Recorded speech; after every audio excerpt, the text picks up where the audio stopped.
District Attorney Chesa Boudin, thank you so much for being here to answer our questions. We appreciate you taking the time. Great to be with you. So let's start by talking about the recall. We're less than a month away now. Voters are already going to the polls for early voting. What's your message to those San Francisco voters who maybe haven't made up their mind yet and they want to hear from you about what you plan to do to make San Francisco safer? Everything I do, my priority and my entire office is focused on making San Francisco as safe as possible. We need people to be safe and to feel safe in their homes, in their neighborhoods, and everywhere in San Francisco. And if you look at the folks who've been really paying attention to the work I've been doing and my office has been doing, going after fencing operations, selling stolen goods from auto burglaries, prosecuting drug sales, going after manufacturers of illegal ghost guns, promoting and expanding victim services, the folks who are paying attention are saying loudly and clearly, vote no on Proposition H. It's the Democratic Party, it's the ACLU, it's the Sierra Club, it's the nurses, the teachers, the San Francisco Labor Council. Everybody that voters trust is saying vote no on Proposition H. There seems to be a disconnect, though, between what you're saying your office has done and how some San Franciscans feel. I want to get your reaction to that poll released today from the San Francisco Standard. It's pretty bruising news for you. It shows just 22% of San Franciscans plan to reject the recall.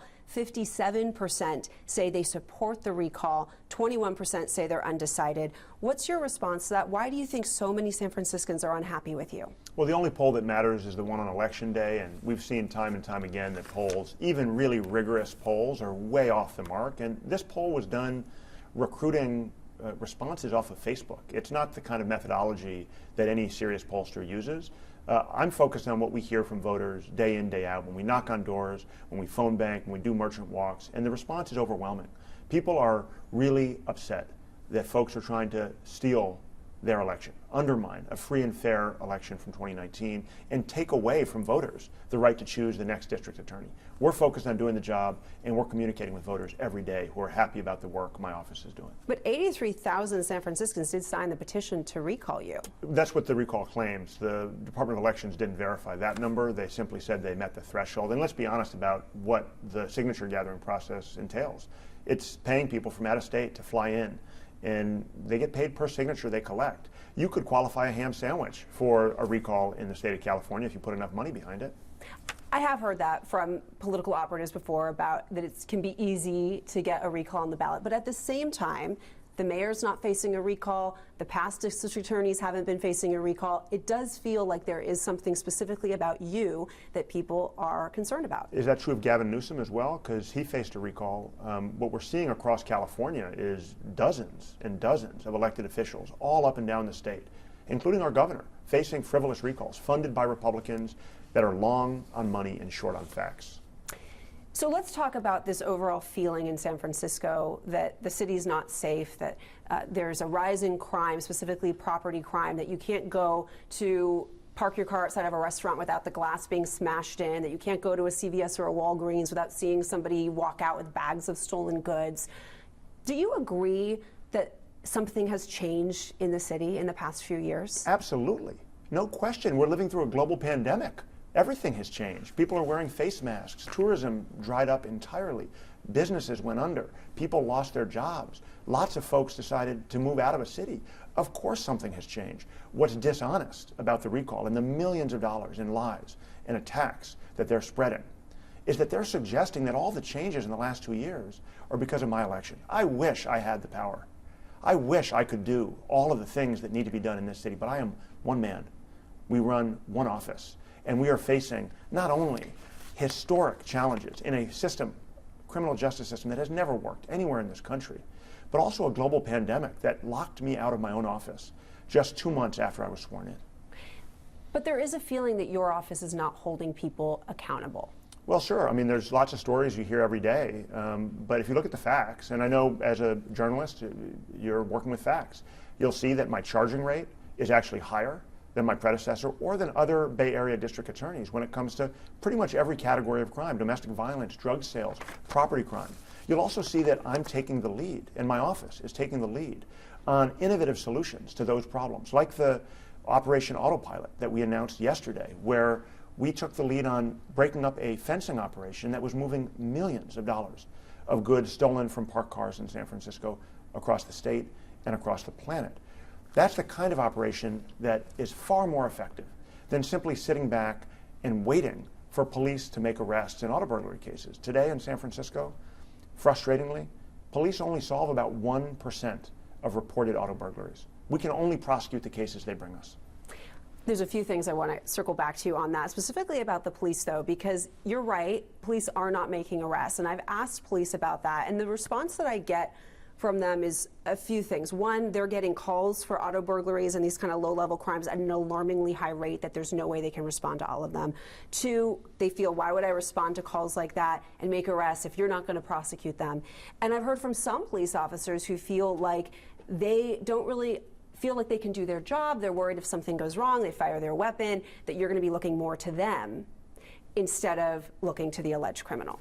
Well, the reality is police have been saying those same things about district attorneys going back 30 or 40 years. They viciously attacked Kamala Harris, our vice president, for standing by a campaign promise to not seek the death penalty. And District Attorney Gascon had been the chief of police in San Francisco immediately before being appointed by Gavin Newsom as district attorney. And they attacked him and undermined him, and they said the same dishonest talking points. The police union is not interested in working with the district attorney's office in San Francisco, and the numbers speak for themselves. We prosecute auto burglaries at rates that are nearly 80 times higher than police make arrests in them. Should that be concerning to San Franciscans that there is such a poor relationship between the DA's office and the police department? Well, it's really the police union that's determined to undermine the DA's office. I have a great relationship with Police Chief Scott, and my rank and file assistant district attorneys work every day in the courtrooms with police officers. The fact is, pretty much every single case we prosecute relies on police officers as witnesses.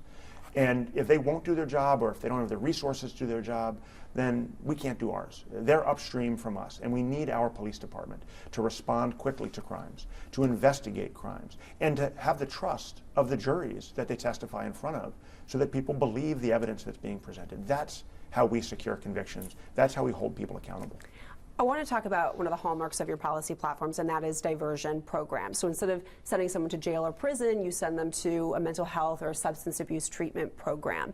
How can you assure voters that the people who are being granted diversion are not just going back out onto the streets and reoffending? Well, there's three really important points about diversion. The first one is it's not just my policies, it's state law. There's been a dramatic expansion in diversion programs because of the state legislature in the last several years. Mental health diversion, misdemeanor diversion. We could keep going on and on. There's lots of new kinds of veterans diversion that have been created by the state legislature, signed into law by the governor. Primary caregiver diversion. All of those were creations of the state legislature. We're simply following and implementing the law. The second thing that's really important to remember is that in every case that's sent to diversion, it's a judge, not me or my office, that makes the final decision about whether or not someone is eligible for diversion, appropriate, and whether they've successfully completed it. And the third critical point is if people don't successfully complete diversion, if they mess up, if they get arrested again, if they don't comply with the terms and conditions, our criminal case is still pending. We don't lose the ability to prosecute people and secure convictions. We gain the ability to connect people with the kinds of services that evidence shows reduce future crime rates. The California Policy Lab out of Cal Berkeley published a report a couple years ago showing that over a 10-year period, people sent to diversion programs in San Francisco, going back way before my tenure, if they successfully completed those programs, were 20% less likely to get rearrested than people prosecuted using the traditional tough on crime approach. I had a feeling you might bring that up, and I've heard you bring that up, but at the same time, I've seen a report from the California Policy Lab, the same institution, that says they found 55% of alleged criminals in San Francisco that were released pre-trial into diversion programs reoffended. That wasn't specific to diversion programs. It was released pre-trial in general, and it was data that was actually before my administration. So one of the reasons I was elected was because San Franciscans were frustrated with the revolving door that so defines not just San Francisco, but America's approach to criminal justice. Look, 2/3 of people getting out of state prison will be rearrested within a couple years. So we know that the system, as it existed when I took office, was not working. Our goal is to find ways to effectively intervene to prevent those rearrests. So when I talk to some of your critics, it seems like the crux of one of their main criticisms against you is that maybe you are charging people at the same rate or a higher rate as past DAs. Well, not maybe. That's what the facts show. That's the facts. You are charging people at the same rate or higher as past DAs. It's that the devil is in the details, and they are more concerned about the outcome in Sure. these cases. Are you too lenient? So I want to get your sense on diversion programs and how you think about them. Who do you believe should be granted diversion? Is it a first-time offender and this is their second chance? Or do you believe second, third, fourth, fifth-time offenders should be granted diversion? It really depends on the facts of the case and what the state law says. Look, mental health diversion is a state law. I didn't write it. I don't control it. Judges are the gatekeepers for which defendants get into mental health diversion. And the state law doesn't say anything about excluding people with prior convictions. That's not a decision I made. That's up to the wisdom of the state legislature and the governor that signed that law into effect. And it's monitored and controlled in every individual case by judges in San Francisco Superior Court. There are examples that people bring up. One of them, my colleague Stephanie Sierra reported on this week, a man named Nathan Pico. He was initially charged with 16 counts of burglary and grand theft. Your office dropped 14 of those charges and gave him a lenient plea deal, or some say it was a lenient plea deal. And this is someone who had 15 prior convictions for burglary and other charges. He is a serial burglar, and he's been given a lenient plea deal. Well, it's not lenient, so I don't appreciate the mischaracterization, and I think it's been really grossly miscommunicated to the public, and it's reckless and irresponsible. Let's be clear about the facts. None of his prior convictions were under my administration. And 98% of criminal cases across the United States resolve for a plea deal. Plea deals can be framed as lenient because there's always a more severe punishment after trial. But 98% of cases in every jurisdiction in this country resolve for a plea deal of some kind. In this case, he has more than 5 years of state prison hanging over his head. In all of the prior convictions that he suffered under prior administrations, never once was he sent to a residential drug treatment program. If we're serious about preventing the next burglary, we have to try something that hasn't been tried before. In this case, drug treatment. And if he doesn't complete the program, he's got a more than 5-year prison sentence hanging over his head.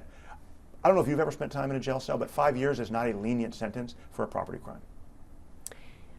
Our reporter, Stephanie, had asked multiple times to get some of that information in terms of how much time has he spent, and we hadn't been given answers on that? No, we provided her with information that he spent over 100 days in jail, and she chose not to include it in her story. I can't micromanage what facts reporters choose to include. The facts are publicly available. The court records are publicly available.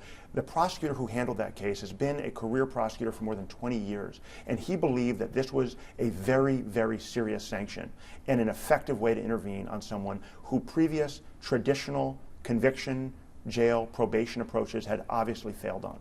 We're trying to be creative. We're trying to hold them accountable in ways that will prevent future crime. And if they don't succeed, he's got a more than 5-year prison sentence hanging over his head. How often does that happen, though, that somebody gets diversion programs or treatment programs and then 2-3 years later they don't finish it and they actually come back and get charged? The court system seems maybe too backed up to do that. Well, I'm not sure what the question is. This particular defendant you're asking about has never been in a residential treatment program that's been court mandated, as far as we're aware. This is the first time. So our hope is that it will be successful. We know the road to recovery for people who are addicted is a bumpy road. We know that people have relapses. That's part of the process. But you know what doesn't work to cure addiction? Arbitrary numbers of days or months in a jail cell. People get out and they commit crimes right over again. What we're trying to do is something that addresses root causes of crime, and we have an insurance policy. If it doesn't succeed, if he walks away from the program, he's already pled guilty and the judge has already set the sentence at more than 5 years in state prison. Big picture, I think this gets at the fact that a lot of people, like I said, are curious about the outcomes of these cases and the sentences that people are getting, as opposed to just the fact that the case has been charged. Would your office consider putting a database on your website that shows outcomes in cases? Well, we have more databases and more dashboards than any other district attorney in the state. One of the tough on crime prosecutors in a rural county referred to our data dashboards as the gold standard. We've done more with less during a pandemic to make our data public and transparent than any other district attorney in California. Now, when it comes to outcomes, here's the thing that a lot of people want to gloss over. The average length of time it takes to resolve a felony case in San Francisco Superior Court is about 2 years. They started this recall when I was less than 2 weeks into office. If people are really concerned about case outcomes, criminologists measure recidivism, or the rate at which people are rearrested, in 3-year increments. I haven't even been in office long enough to settle cases and see what the long-term outcomes are. One of the most high-profile cases that your critics will point to and talk about is the case with Troy McAllister, who was released in a plea deal. Was that a mistake on your part to offer him a plea deal? we don't have a crystal ball. And when you look back at a case like his where something tragic occurred, of course we wish we would have done anything different that could have prevented what happened next. We deal with tens of thousands of people a year in the criminal justice system. We know, whether it's in Sacramento or in San Francisco, that some percentage of those people will go on to commit heinous crimes. If we knew exactly which ones they were in advance, of course we would do things differently. But we don't. I wasn't personally involved in negotiating that case. We had career prosecutors looking at the facts, applying policy, applying the law, and he served a 5-year sentence, which is the maximum for a robbery charge. It wasn't a light sentence under the circumstances. And we had reason to believe that he was availing himself of programs in the jail, that he had changed his ways. Obviously, we were wrong. Obviously, we wish we could have done something differently. Do you regret that decision? Well, it's not a specific decision we made. I regret everything about that case. There were dozens of decision points in that case. The plea deal itself, of course, and then when he was arrested subsequently, and unfortunately the Division of Parole wasn't able to intervene in effective ways. My office's efforts to ask the police to notify parole weren't responded to, emails went unanswered. We have lots of regrets about that case, and any case in which someone who was in the system ends up committing another crime. One of the prosecutors that's been speaking out in favor of the recall, she's been on the television ads that we've all been seeing, says that you created a culture where prosecutors feel pressured to give lenient plea deals. Yeah, it's just a lie. I mean, the reality is that there's a lot of folks in the recall who have a tremendous amount of ambition, and they won't let facts get in the way of their ambition. We work every day with police officers, with the judges, with the sheriff's deputies, with the defense lawyers. We're one agency in a big, complicated system. 98% of criminal cases in this country resolve for plea deals. Plea deals, by definition, are more lenient than the maximum punishment. That's not new. It's not a policy of mine. It's not a feature of my administration. What's different is that I'm the only district attorney in the history of San Francisco to govern during a global pandemic when our courts were not open for business. What do you mean by ambition? Because some might argue that coming out and speaking out against your former boss could be detrimental to your career. Well, they've got millions of Republican dollars putting their face all over TV, and they're trying to get their names in the short list to be appointed district attorney if the recall succeeds, which it's not going to do. But if you want to be district attorney and you don't want to run in an open, fair election for the job, then this is a window of opportunity to get your name out there and try to get a job you'll never win through a fair and square election. Is it true that 54 prosecutors have left your office? I don't know the specific number. What I do know is that the rate at which people are leaving my office is entirely consistent with what we saw in 2018 and 2019 before I was the district attorney. I also know that across the country in 2021, more people, 47 million Americans, than have ever quit their jobs, quit in 2021. It's the most people quitting their job in any year on record. It's called the Great Resignation by the New York Times. And the reason is obvious. We're living through a global pandemic. People are rethinking their professional ambitions and their geographic commitments. The reality is every single city agency in San Francisco has vacancies that they're not able to fill. The San Francisco Labor Council is running a whole campaign asking the city to staff up and fill vacancies. My office doesn't have vacancies that stay open. We have people banging down our door to work for us, to volunteer for us, and we're hiring amazing, highly qualified criminal staff, criminal lawyers and police officers from around the state. We just hired a former Oakland police officer. We've hired more than a dozen former prosecutors, many of whom used to work in our office and left under prior administrations and wanted to come back to work for my administration. People who left the Attorney General's office, the Sonoma County District Attorney's office, Sacramento County District Attorney's office. We've recruited the best team of domestic violence experts in the state, and I am proud of the work that they're doing. I'm proud of the people who we're recruiting, people with language access, people with experience prosecuting the most serious cases up and down the state of California. One person who has not publicly taken a position on this recall is Mayor London Breed. In a New York Times interview, you responded to that, and this is what you said of her. You said, quote, "It is convenient for someone with access to those resources and power, like she has in San Francisco, to have a foil when people are upset." What did you mean by that? I wasn't talking about Mayor London Breed. I was talking about the structure of the way San Francisco government works and the reality that any mayor has an incentive to want to get appointments. And the way that San Francisco's charter works, in contrast to, say, Los Angeles County or the state of California. We all remember when we voted against Gavin Newsom's recall, Part of the reason that we were so motivated was because we knew Larry Elder was the likely replacement. San Francisco, by contrast, allows whoever is the mayor to appoint the replacement.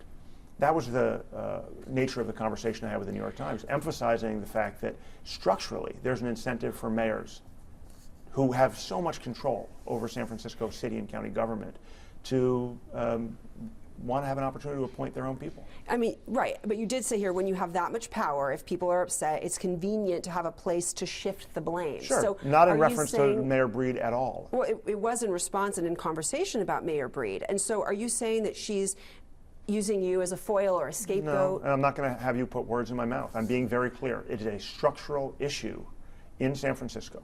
The mayor oversees a $14 billion budget, oversees numerous departments, including the Department of Public Health and the Police Department, and any elected official in any part of this country, San Francisco and beyond, is of course happy to have somewhere else to take the blame when things are not going well. It's not unique to San Francisco or to Mayor Breed or to this moment in history. Perhaps if you are recalled, more eyeballs will be on her. That's what the San Francisco Chronicle's reported. So overall, big picture, do you feel like you, as the district attorney, are responsible at all for this feeling of the city not being safe?